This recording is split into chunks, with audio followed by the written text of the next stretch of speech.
একটা সময় ছিল যখন ভিভোর নাম শুনলে মানুষজন হাসাহাসি করতো এবং ভিভোর ক্যামেরার কথা শুনলেই বলতো যেটা আটা ময়দা মারা ছবি, কিন্তু সেই গেমটা ভিভো কিন্তু টোটালি চেঞ্জ করে দিয়েছে। ভিভো যখন তাদের এক্স সিরিজটা আনে এবং X100 ডিভাইসটা মার্কেটে আনে, তারপর থেকেই ভিভো ক্যামেরার দিক দিয়ে অনেকটাই এগিয়ে যায়। কিন্তু যখন তার পরের বছর এসে ভিভো X200 ডিভাইসটা রিলিজ করে, তখন দেখা যাচ্ছে যে আইফোন এবং স্যামসাং এর ঘুম মোটামুটি হারাম করে দেয়, কারণ ভিভো X200 ডিভাইসটা এতটাই ভালো ছিল। তারপর ভিভো X200 Pro এবং X200 Ultra যে ডিভাইসটা আছে সেটা যখন মার্কেটে আনে, তারপর থেকে তো আইফোন এবং স্যামসাং এ পাত্তাই পাচ্ছে না। হ্যাঁ, শুধু ক্যামেরার কথাই বলছিলাম, ক্যামেরার দিক দিয়ে সে এতটাই এগিয়ে গেছে। এবং আজকের ভিডিওতে আমরা সেই X200 সিরিজেরই পিচ্চি ছোট ভাইকে নিয়ে কথা বলতে যাচ্ছি, সেটা হচ্ছে ভিভো X200, যেটা নিয়ে আপনাদের থেকে অনেক বেশি রিকোয়েস্ট পেয়েছে এবং আপনারা বলতেছিলেন যে এই সময় এসে ইউজড অথবা নতুন মার্কেট থেকে যদি ভিভো X200 টা কিনেন তাহলে কতটা ভালো হবে, নাকি এই প্রাইস রেঞ্জে এর থেকে বেস্ট কোনো ডিল রয়েছে। আপনারা সবাই জানেন যে ফটোগ্রাফির দিক দিয়ে ভিভো 200 সিরিজটা অনেক বেশি এগিয়ে আছে, যেটার কাছে স্যামসাং এর S সিরিজ মোটামুটি দাঁড়াইতে পারতেছে না। যার কারণে বেশ কিছুদিন ধরে এই ভিভো X200 এই ডিভাইসটা আমরা ইউজ করেছি। তার আগে আমরা কিন্তু ভিডিও দিয়েছিলাম ভিভো X200 Pro এর, এবং আজকে হচ্ছে তার ছোট ভাই X200 নিয়ে কথা বলবো। এইটা হাতে নিলে আপনি ফিল করতে পারবেন না যে আসলে আপনি X200 Pro নিলেন নাকি আলট্রা নিলেন, কারণ X200 সিরিজের প্রত্যেকটা ডিজাইন একই রকম, কোনো অবস্থাতেই ডিজাইনে কোনো পরিবর্তন করা হয় না। কারণ X200 সিরিজের প্রত্যেকটা ফোনের ডিজাইন একদমই সিমিলার, কোনো অবস্থাতেই ডিজাইনে পরিবর্তন নাই। হ্যাঁ, ক্যামেরা বাম্পের মধ্যে চেঞ্জ আসছে, যেরকম 200 আলট্রা যেটা, সেটার ক্যামেরা বাম্পের মধ্যে এইভাবে ধরে ফোনকে ঝোলায় রাখা যায়, যদিও কিনা এটার মধ্যে ট্রাই করলে রাখা যায়, বাট ওইটার ক্যামেরা বাম্পটা অনেক বেশি বড় ছিল। এটা যেহেতু একটা লাখ টাকার ফ্ল্যাগশিপ ফোন, যার কারণে আপনি হাতে নিলে ফিল করতে পারবেন যে খুবই প্রিমিয়াম কিছু একটা হাতে নিছেন। বাই দ্য ওয়ে, একটা বিষয় আপনাদেরকে একটু জানিয়ে রাখি, এই X200 টা যদি এখন ইউজড মার্কেট থেকে আপনি কিনতে চান তাহলে অ্যারাউন্ড 65,000 টাকা প্রাইস রেঞ্জে পেয়ে যাবেন। ফোনের কন্ডিশন কিংবা ফোনের বক্স আছে কিনা এই সবের উপরে কিন্তু প্রাইসটা ডিপেন্ড করে থাকে। আর এই ডিভাইসটা কিন্তু এখন পাওয়া যাচ্ছে MK মোবাইল পয়েন্টে, তাদের ফিজিক্যাল শপ রয়েছে বসুন্ধরা সিটিতে। তাছাড়াও বাংলাদেশের যে কোনো জায়গা থেকে চাইলে আপনি কুরিয়ারের মাধ্যমে প্রোডাক্ট পারচেজ করতে পারবেন। আর যদি আপনি এইটার এখন অফিসিয়াল কিনতে চান তাহলে অফিসিয়াল প্রাইস মেবি 1,40,000 টাকা। তো অফিসিয়াল কেনার জন্য আমি কখনোই কাউকে বলবো না যে অলমোস্ট দ্বিগুণ টাকা দিয়ে আপনাকে সেম ডিভাইসটাই কিনতে হবে জাস্ট অফিসিয়াল কিছু ওয়ারেন্টি কিংবা ট্যাক্সের কারণে। আমি কখনোই এটা সাজেস্ট করি না। আপনি ইউজড অথবা নতুন নিতে পারেন। নতুন নিলে এটা এখন 70 থেকে 75,000 টাকা এরকম প্রাইস রেঞ্জে পাওয়া যাচ্ছে। যেহেতু এটা একটা ফ্ল্যাগশিপ ফোন, যার কারণে এটার বিল কোয়ালিটি নিয়ে কোনো অবস্থাতেই কম্প্রোমাইজ করা হয় নাই। কিন্তু চাইনিজ ফোনগুলোর ক্ষেত্রে দেখা যায় যে স্পেশালি ভিভোর ফোনগুলোর সামনের পিছনে কোন ধরনের প্রোটেকশন ইউজ করে এটা তারা ওপেনলি বলে না। অন্যান্য ফোনগুলো দেখা যায় যে কর্নিয়ার প্রোটেকশন গুলাই নিয়ে থাকে, বাট এটাতে কোন ধরনের প্রোটেকশন ইউজ করা হয়েছে কোনো অবস্থাতেই জানা যায়নি। কিন্তু আশা করি যে ভিভো এটাতে খুবই শক্তপোক্ত গ্লাস ইউজ করেছে। এর যে ফ্রেমটা রয়েছে সেটা একটা অ্যালুমিনিয়ামের ফ্রেম, যার কারণে হাতে নিতে খুবই প্রিমিয়াম লাগে এবং এর ফ্রেমটা আর হচ্ছে এর বডিটা একটু কার্ভ হওয়ার ফলে হাতে নিতে অনেক বেশি কমফোর্টেবল লাগে। আর যদি আপনি সামনের দিকে আসেন তাহলে দেখবেন যে এই জায়গায় কোয়াড কার্ভ একটা ডিসপ্লে ইউজ করা হয়েছে, যেই ডিসপ্লেটাও আমার কাছে অনেক বেশি ভালো লেগেছে। এই জায়গায় 6.67 ইঞ্চের একটা অ্যামোলেড ডিসপ্লে ইউজ করা হয়েছে, যেখানে 1 বিলিয়ন কালার সাপোর্ট পাচ্ছে, মানে হচ্ছে এটা একটা 10 বিট প্যানেল। আর এটাতে অবশ্যই 120 hertz high refresh rate use করেছে। যেহেতু এটার প্রাইস 1 লাখ টাকার মতো কিংবা 70-75,000 টাকা একটা ফ্ল্যাগশিপ ফোন, এটাতে অবশ্যই আমরা একটা এলটিপিও ডিসপ্লে আশা করে থাকি, বাট না, এই জায়গায় ভিভো কিন্তু কোনো অবস্থাতেই এলটিপিও ডিসপ্লে দিচ্ছে না। এই জায়গায় আপনাকে 120 হার্জের একটা নরমাল যে ডিসপ্লেগুলো থাকে সেই ডিসপ্লেটা ইউজ করা আছে। বাট নরমাল ডিসপ্লে বলতে আমি বুঝাচ্ছি না যে ডিসপ্লের কোয়ালিটি খারাপ। একটা ফ্ল্যাগশিপ ডিসপ্লে যেমন হওয়া উচিত এটা ঠিক তেমনই।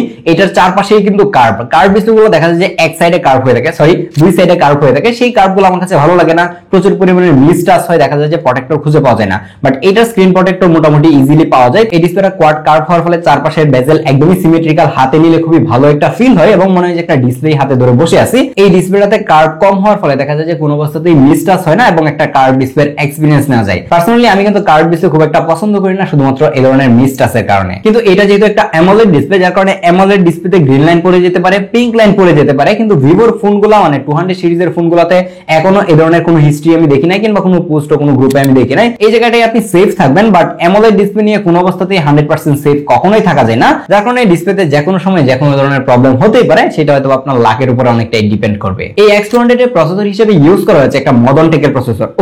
মডার্ন টেক না, মিডিয়াটেক। একটা সময় ছিল যখন আমরা ছোটবেলায় মিডিয়াটেককে মডার্ন টেক বলে ডাকতাম, কিন্তু এই মিডিয়াটেকই গেমটা একদমই টোটালি চেঞ্জ করে দিয়েছে। এখন লাখ টাকার ফ্ল্যাগশিপ ফোনেও দেখা যায় যে মিডিয়াটেকের এসওসি ইউজ করতেছে এবং স্ন্যাপড্রাগনকে মোটামুটি ভালোভাবেই কিন্তু এখন তারা টক্কর দিতে পারতেছে। এই জায়গায় মিডিয়াটেক ডায়মেনসিটি 9400 3 ন্যানোমিটারের যে চিপটা রয়েছে সেই চিপটা ইউজ করা হয়েছে এবং এইটা একটা ফ্ল্যাগশিপ লেভেলের এসওসি এবং এটা থেকে আপনি ফ্ল্যাগশিপ লেভেলের পারফরম্যান্সই পাবেন। পারফরম্যান্স নিয়ে কোনো অবস্থাতে আপনাকে চিন্তা করতে হবে না। স্ন্যাপড্রাগন 8 Gen 3 কিংবা 8 Elite এর সাথে এই এসওসিটা খুব ভালোভাবেই কিন্তু টক্কর দিতে পারে। তো সেই জায়গায় আশা করা যায় যে আপনি পারফরমেন্স নিয়ে কোনো অবস্থাতে প্যারা খাবেন না, কিন্তু এটা সফটওয়্যার নিয়ে অবশ্যই আপনি প্যারা খাবেন।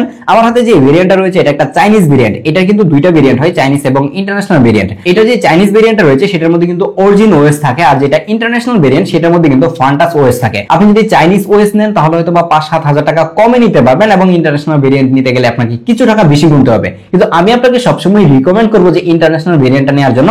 আমি যে ডিভাইসটা ইউজ করতেছি এটাতে অরিজিন ওএস ইউজ করা হয়েছে, আমার কাছে ওএসটা পার্সোনালি খুব একটা ভালো লাগে না। তাছাড়াও ভিভোর যে ওএসটা মানে ইন্টারন্যাশনালি রয়েছে সেটাও যে এত বেশি ভালো লাগে ব্যাপারটা এমন না। ভিভোর ওএসটা নিয়ে আমি বরাবরই একটু কমপ্লেন করে থাকি। তাছাড়াও তারা কিন্তু স্যামসাং এর মতো এত লম্বা সময় ধরে সফটওয়্যার সাপোর্টও দিবে না। এটার মধ্যে আপনি মেজর সফটওয়্যার আপডেট পাবেন হচ্ছে 4 বছর, আর হচ্ছে যে সিকিউরিটি আপডেট হয়তো বা 4 বছরই পাবেন, যেহেতু এটা মেনশন করে নাই।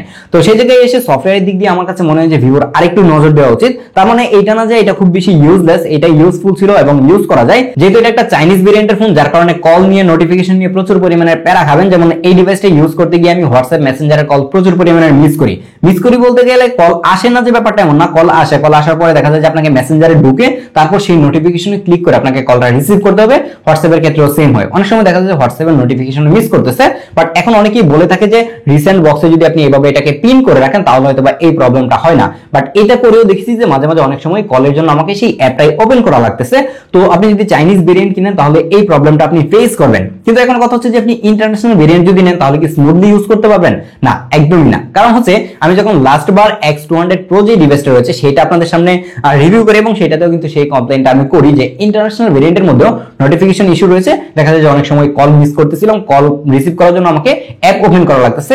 এই ব্যাপারটা আশা করি যে আপনাদের মাথায় রাখা উচিত। নাও কথা বলা যাক Vivo X200 এই ফোনটার মোস্ট ইম্পর্টেন্ট পার্ট, সেটা হচ্ছে এইটা। এই ফোনটা হাতে নিলে মনে হয় যে ব্যাক সাইড থেকে দেখে যেটা একটা ক্যামেরা হাতে নিলাম নাকি একটা ফোন হাতে নিলাম, কারণ এর ক্যামেরা বাম্পটা পুরো ফোনের ব্যাক সাইডের 30% to 40% জায়গা দখল করে বসে আছে, এবং এটা এই জায়গায় রাখার পরে প্রচুর পরিমাণে স্ক্র্যাচ পড়তেছিল। এই স্ক্র্যাচের দাগগুলো মনে হয় যে একদম কলিজায় এসে লাগে, কারণ লাখ টাকা দিয়ে ফোন কিনে যখন আপনি জাস্ট একটু উল্টা করে রাখবেন এবং ফোনের মধ্যে স্ক্র্যাচ পড়ে যাবে, এটা আশা করি যে কেউই মেনে নেবে না। এর ব্যাক সাইডে ট্রিপল ক্যামেরা সেটআপ ইউজ করা হয়েছে, এবং প্রত্যেকটা ক্যামেরায় কিন্তু 15 মেগাপিক্সেলের, এবং এই যে টেলিফোটো লেন্সটা রয়েছে এটা অপটিক্যালি 3x জুম করতে পারে, আর এই জায়গায় একটা 3x টেলিফোটো জুম লেন্স রয়েছে। এর মেইন লেন্সের ছবিগুলো যদি আপনি দেখেন তাহলে দেখেন যে খুবই শার্প এবং ডিটেইল ছবি তুলতে পারতেছে। ছবি নিয়ে কোনো অবস্থাতেই কমপ্লেন করার সুযোগ কিন্তু নাই, যেহেতু এগুলা ক্যামেরা সেন্ট্রিক ফোন। এবং কালার নিয়ে আমি একটু কমপ্লেন করতে চাই, কালারটা কেমন জানি একটু বুস্টেড কালার দিয়েছিল। দেখা যায় যে গ্রিন এরিয়া কিংবা ব্লু এরিয়া দেখলে সেটাকে আরেকটু বেশি ব্লু করে দিতেছিল।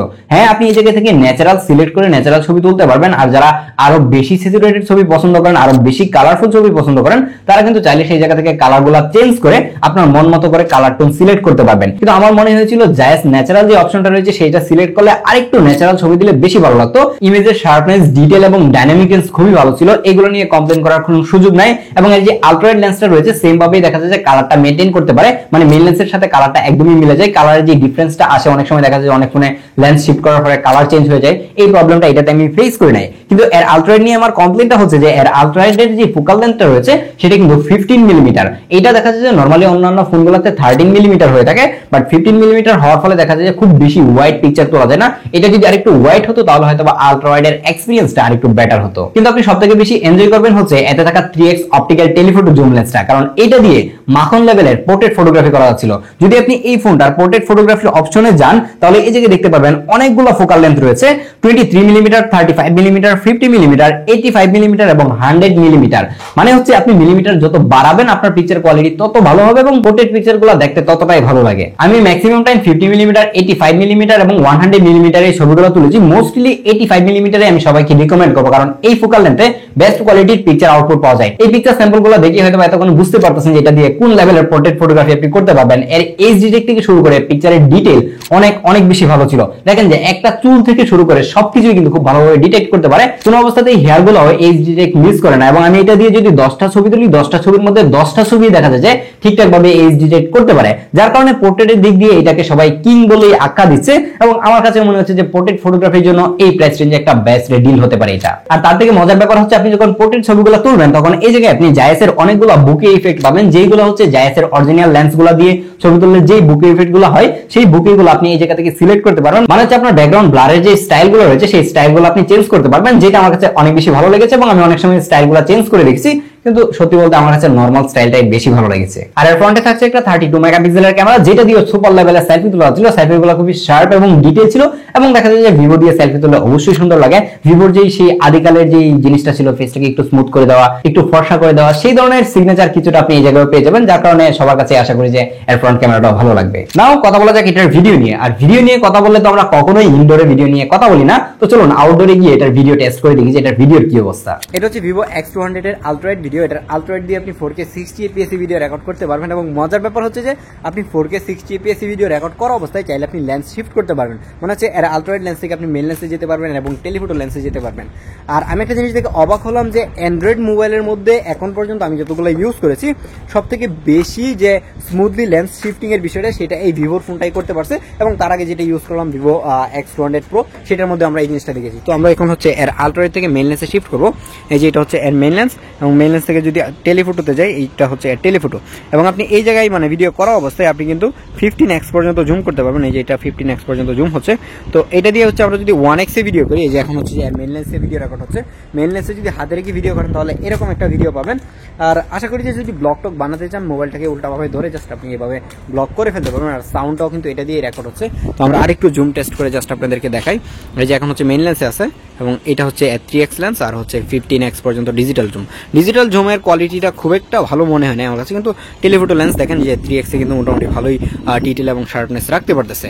আর এইটা আমার কাছে ভিডিওর ক্ষেত্রে ভালোই মনে হয়েছে, কিন্তু আসলে এই বাজেটে যদি শুধুমাত্র ভিডিওর জন্য একটা ফোন নিতে চান তাহলে অবশ্যই আমি বলবো যে আইফোন নেওয়ার জন্য। এটা হচ্ছে ভিভো X200 এর পোর্ট্রেট ভিডিও। এটার পোর্ট্রেট দিয়ে 1080p 30 fps ভিডিও রেকর্ড করতে পারবেন এবং এটা মেইন লেন্স দিয়ে রেকর্ড হচ্ছে। এই মেইন লেন্সের পোর্ট্রেট ভিডিওর এইচ ডিটেক্ট আমার কাছে ভালোই মনে হচ্ছে, শার্পনেসটাও ভালো লেগেছে। বাট এটাতে যদি 4K সাপোর্ট থাকতো, 4K 30 fps এ রেকর্ড করা যেত তাহলে এটা একটা মাখন লেভেলে চলে যেত। তো এইটাকে আমরা হচ্ছে যে এখন মেইন লেন্স থেকে 3x এ শিফট করবো এবং 3x এ দেখবো যে এটার ভিডিওটা কেমন আসে। এখন রেকর্ড হচ্ছে এটা 3x এর ভিডিও। 3x এ রেকর্ড করার কারণে ফোনটা কিন্তু আমার থেকে মোটামুটি 7 থেকে 8 ফিট দূরে চলে গেছে। এত দূর থেকে সাউন্ড পাচ্ছেন কিনা আমি শিওর না, কিন্তু 3x এর ভিডিও গুলো আপনি ডেপথটা ভালো পাবেন, মানে ব্যাকগ্রাউন্ড ব্লারটা একটু বেশি হবে। X200 এই ডিভাইসটার মধ্যে ব্যাটারি হিসেবে ইউজ করা হয়েছে 5800 mAh এর একটা সিলিকন কার্বন ব্যাটারি। এই ফোনটা যে পরিমাণের মোটা সোটা একটু বড় সড়ো, সেই জায়গায় আমার কাছে মনে হয় যে 6000 mAh ব্যাটারি চাইলেই তারা ইউজ করতে পারতো। কিন্তু ব্যাটারি ব্যাকআপ নিয়ে আমি কোনো অবস্থাতেই কমপ্লেন করবো না, এটা থেকে আমি খুবই ভালো ব্যাটারি ব্যাকআপ পেয়েছি, যেটা অনায়াসই আপনি কিন্তু চাইলে একদিন পার করে দিতে পারবেন। এটার স্ক্রিন অন টাইমের কথা চিন্তা করতে গেলে আপনি এটা থেকে 8 থেকে 9 ঘন্টা স্ক্রিন অন টাইম অনায়াসই বের করে আনতে পারবেন। যদি আপনি আউটডোরে ইউজ করেন, মোবাইল ডাটা সহ ইউজ করতে থাকেন, তখন হয়তোবা একটু স্লাইটলি কমতে পারে। আর যদি ইউজড ফোন কিনে থাকেন তখন তো হয়তোবা আপনার ফোনের কন্ডিশনের উপরে এর যে চার্জটা রয়েছে সেটা ডিপেন্ড করে থাকবে। কিন্তু ওভারঅল এটার ব্যাটারি ব্যাকআপ নিয়ে আশা করি যে কেউ কোনো ধরনের কমপ্লেন করবে না। আমার কাছে ব্যাটারি ব্যাকআপ ভালোই মনে হয়েছে, অনায়াসই আপনি এটা থেকে কিন্তু 9 ঘন্টার মতো এসওটি পেয়ে যাবেন। তো এখন ফাইনালি কথা হচ্ছে যে 65,000 টাকা কিংবা 70,000 টাকা খরচ করে ভিভোর এই ফোনটা আসলে কেনা কতটুকু উচিত হবে। আপনারা যারা স্পেশালি ক্যামেরার জন্য ফোন খুঁজে দেখেন যে ক্যামেরাটা খুবই ভালো হতে হবে, আমার সফটওয়্যার নিয়ে খুব বেশি একটা মাথা ব্যথা নাই, তাদেরকে আমি বলবো যে আপনি চাইলে এটা নিতে পারেন। অথবা আপনি যদি আমার মতো হয়ে থাকেন যে সফটওয়্যারটা খুবই ইম্পর্টেন্ট এবং পিকচার কোয়ালিটিও দরকার আছে, তাহলে এই প্রাইস রেঞ্জে ইউজড মার্কেট থেকে এখন কিন্তু আপনি S23 আলট্রাটা পেয়ে যাবেন, সেটাও কিন্তু একটা ভালো চয়েস এবং ওইটার সফটওয়্যার ভিভো থেকে মাচ মোর বেটার। আমি ভিভো X200 এই ডিভাইসটাকে সাজেস্ট করতে পারতেছি না শুধুমাত্র একটা কারণে, সেটা হচ্ছে ভিভো সফটওয়্যার। তাছাড়া এই ফোনটা একদমই মাখন লেভেলের একটা ফোন ছিল, ওভারঅল এটা আমাকে অনেক অনেক বেশি সাপোর্ট দিয়েছে।